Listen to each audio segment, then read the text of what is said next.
Last week, we had a brand new letter from the chairman, a rare update from CIG's CEO, Chris Roberts himself,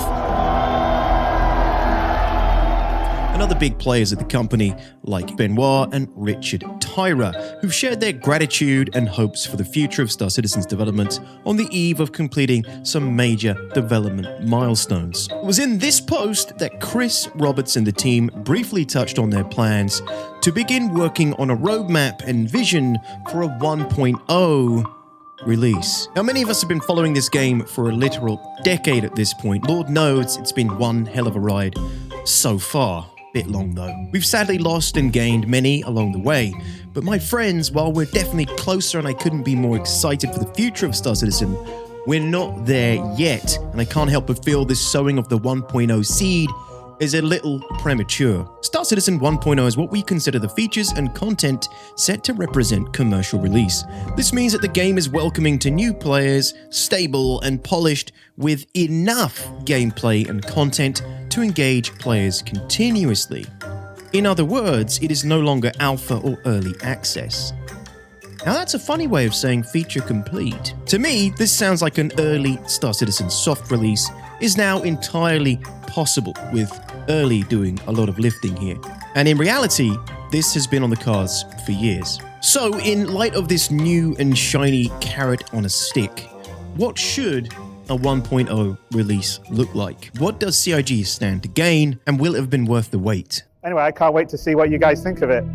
So what is a soft release? Star Citizen would essentially release with a certain standard and set of features enough to provide a solid base or foundation for the game that can be built upon during a long, fruitful post-release period. The biggest difference for us, the current player base, would be player progress. After a soft release, progress would be permanent, no more wipes. But Detox, CIG's been enjoying continued financial success during its alpha development period. Why would they soft release after all this time? I don't want to dive too deeply into this topic, but in my opinion, there could be a few reasons. Number one, after a 1.0 release, the game is immediately more marketable, allowing for more effective marketing campaigns, including traditional advertising, leading to increased sales and revenue for the game and its continued and growing development demands. With Squadron 42 nearing completion, being able to shift into a Star Citizen marketing phase not long after seems like a logical progression. A successful 1.0 release could provide a more stable financial foundation of the development studio. This stability could allow the team to continue to expand, invest in additional resources, and continue supporting and expanding the game in the long term without relying on the constant sort of egregious ship sales and events we've been seeing, particularly more recently. Number three, transitioning to a 1.0 release could attract a broader audience of old and new players who may have been waiting for its alpha phase to end in order to play the game, providing better concurrency, data, and organic marketing through things like word of mouth. 4, a release could enhance the credibility of CIG with future partners, investors, and potential collaborators. It would show their ability to deliver on their vision and could open up new opportunities in the gaming industry, whatever that may be. The big downside, of course, is that CIG loses its plot armor, its impenetrable shield, its get out of jail free card, its alpha.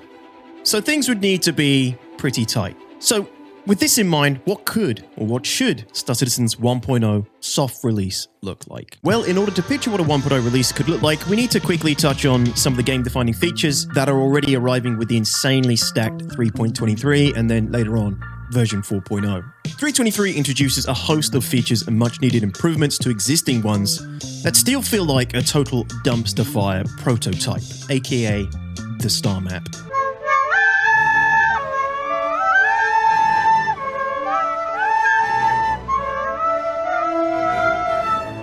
With a new groundbreaking character customizer, we'll finally have a true AAA character creator screen, providing a much needed and improved first impression as new players and old are introduced to Star Citizen's future MMO experience. Distribution centers will offer a huge range of gameplay options for multiple playstyles, including the introduction of cargo hauling contracts and local reputation rewards. We'll also get the introduction of Tier 0 engineering mode in Arena Commander, so we can begin testing and expanding on that over the next couple of years, no doubt. This being one of Star Citizen's pillar ship features. We'll be getting instanced hangars for for item, ship, and resource management, alongside a Mobiglass rework and much-needed FPS and inventory improvements. The much-awaited EVA rework will change and improve how we fly in EVA mode, and big updates to Reputation will help define players' interactions with the game's thousands of NPCs and important locations throughout Pyro and Stanton. Master Modes brings with it a total overhaul of the game's flight model and a new foundation for balancing flight, racing, and ship combat. You can check out my views on Master Modes, which I'll link under the video and in the top right. After you finish this one, of course. Core tech coming in 3.23 like the replication layer will help to remove game-breaking loss of progress between sessions and crashes like 30Ks, and updates to volumetric clouds in the game engine will not only help the game look better, but run better as well at some point. On top of this, testers are already running server meshing trials of 200 to 400 players, which is a huge deal. Server meshing obviously being an integral part of what will make Star Citizen a true MMO. Server meshing should help make the verse feel much more alive and eventually alleviate server stress, as multiple servers eventually share the load.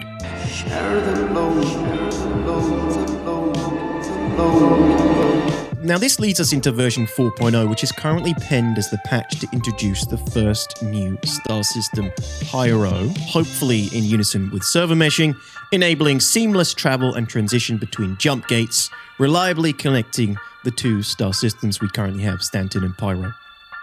This could also be out sometime this year and is expected between summer and Q4, or rumored between summer and Q4. But as we all know, the only constant in game development is change. So in 40 years from now, when you're surrounded by everything and everyone you hold dear, and they ask, what did you do? You can look them in the eye and say, I held the line.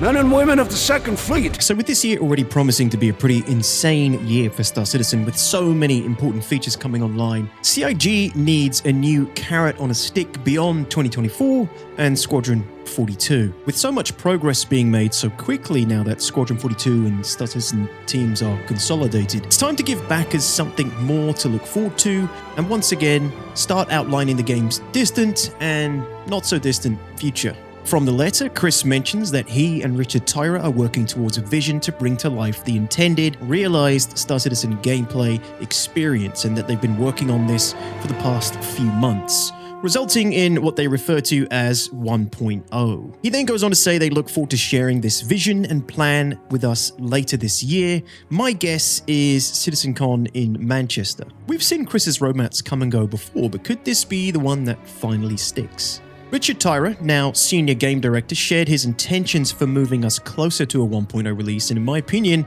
this is where he also begins subtly setting expectations for a soft release, but does touch on the fact that they will be heavily developing previously neglected and integral features like the economy and insurance in the near future. While these teams will still be instrumental in shipping Squadron 42, they will now be focused on bringing all the existing features over to Star Citizen, as well as working on brand new features like base building and crafting to help round out the 1.0 experience. With every release going forward, the intention is to move ourselves closer to that end goal, so you should expect to see large updates quarterly with many changes to systems that have not been touched in a long time, like economy, insurance, etc., alongside a whole suite of quality of life improvements to things like inventory, missions, Mobiglass, etc., coupled with totally brand new features and content. So with all this in mind, if CIG is indeed aiming for a 1.0 soft release, what should it look like when we're finally playing for keeps? What features should 1.0 soft release launch with? Well, everyone has their own idea of what Star Citizen is. I can't really predict what Chris and Rich have got cooking for their upcoming 1.0 release roadmap, but I have a pretty good idea of what should be on there. In no particular order, if I had to settle for a 1.0 soft release, here is my conservative list of features that I feel would create a strong foundation and springboard for additional and iterative features after Star Citizen's 1.0 release. At least 5 systems: Stanton, Pyro, Nyx. The other 2 are up for debate, but we'll need at least 2 more large systems in my opinion to provide enough initial play space for base building, territory control, org warfare and diplomacy, providing adequate space for potentially thousands of playstyles and adventures. True repeatable exploration gameplay loops dictated by some element of procedural tech and RNG, which would then factor into the physicalized data gameplay loop that can be shared, stored, sold, and traded. This would include unique locations of wormholes, ore deposits, nebulas, shipwrecks, components. This element of gameplay is actually so integral to Star Citizen, and yet so unexplored, pun not intended. I couldn't even tell you what CIG's intentions are for this integral gameplay loop. Flyable capital ships with ship breaching and boarding, with the Legionnaire ready and available in order to facilitate anti-capital ship FPS gameplay and capture. Huge operational costs for larger ships like capitals in terms of durability, upkeep, fuel, bigger consequences for death and ship loss, with much greater money sinks across the board, reintroduction of ship component loss and additional ship and component insurance, ranging from hull only to stock loadouts only to custom loadouts and components, with certain items or components being uninsurable to guarantee continued elements of risk. The ability to crash land or survive ejection in atmosphere, either via reverse EVA thrusters, jetpacks, or parachutes, functional escape pods for multi-crew ships to ensure survivability, a basic implementation of base building, ownership, and PvP-based conquest mechanics with mineable, tradable, and lootable resources, and gameplay loops that contribute to base building, which should be a high-end loop and at certain levels, a major money and resource sink, with the possibility to also make lots of money and resources in the form of refining, drilling, and maybe some manufacturing as well. Player-built homes and decorations, in-game reputation rewards in the form of ships, components, gear and weapons, and reputation content gating, like being able to access certain missions, stations, and areas of the game with the right reputation. A fully reworked and engaging bounty hunting system that also works with AI subsumption for more engaging player and PvE bounty hunting, including non-lethal capture.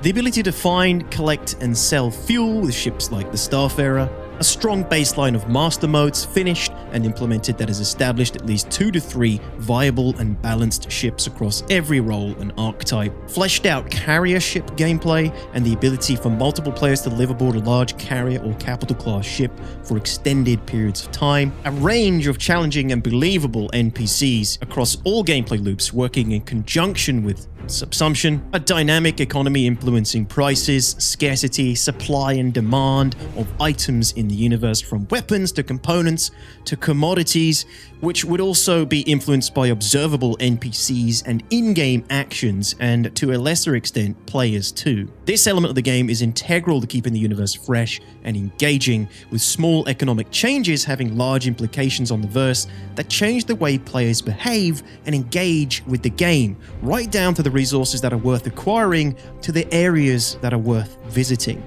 High value and worthwhile player trading from a Hull A up to a Hull C, with appropriate risk versus reward, with multiple transport companies for reputation building with trade-specific rewards, unlocks, and contracts. Dynamic events like Xenothreat and Jumptown working truly dynamically, influenced by player and NPC actions, not manually triggered by CIG as to facilitate these stale marketing events. Player contracts and player-based rating system for offering player-to-player services, integral to the sandbox and longevity of the game and the long-term experience. Character-based criminal reputation that exists outside of simply clearing your crime stat for longer-term consequences of misconduct and player behavior, creating more meaningful differences between lawful, unlawful, and neutral-minded players. A responsive and intuitive NPC security system to help regulate secure space in conjunction with a more robust law system. A functioning org and diplomacy system for declarations of war, alliances, org banks, and shared control of bases and base building. Night vision, at least 1 or 2 elements of believable, living, interactable fauna per planet that serve a gameplay purpose, either by providing useful resources for manufacturing or contracts to incentivize hunting and interacting with them. The VIP and transport mission gameplay loops for NPCs and players, factoring into positive or negative-based reputation, including negative-based VIP transport missions for things like gang leaders or underworld bosses. Introduction of new and old hero-style mission givers with meaningful and interesting quest chains that offer tangible, reputation-based rewards across all major planetary landing zones and systems. Incentivized ground vehicle gameplay. I think that might be all I have for now. There are many features and details I've not included and probably some I've unintentionally missed, but I think this list represents a Star Citizen I'd play with some major initial longevity, with the expectation of consistent additions of content, systems, CIG events, and features to the game over many years to come.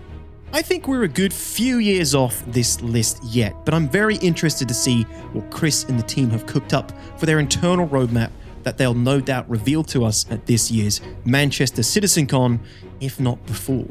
As always, I'd love to hear your thoughts on the video. I always try to read and respond to as many messages as I can, and I look forward to your insights. Thank you so much for watching if you made it this far. I've been enjoying covering some of the important news that's coming out of CIG lately, but I'm also eager to get back to some fresh narrative and gameplay-driven content for you guys once we get 3.23 in our hands, as I'm pretty much done with the current live build these days. Exciting times are ahead nonetheless. Special thanks as always to my community and my me team members for your continued generosity and support. Thank you so much. I really do appreciate it. If you'd like to support me a little further and help me continue creating content, you can check out my Fourth Wall member section or even pick up some high quality merch or guaranteed sexiness. See you in the next one, everybody.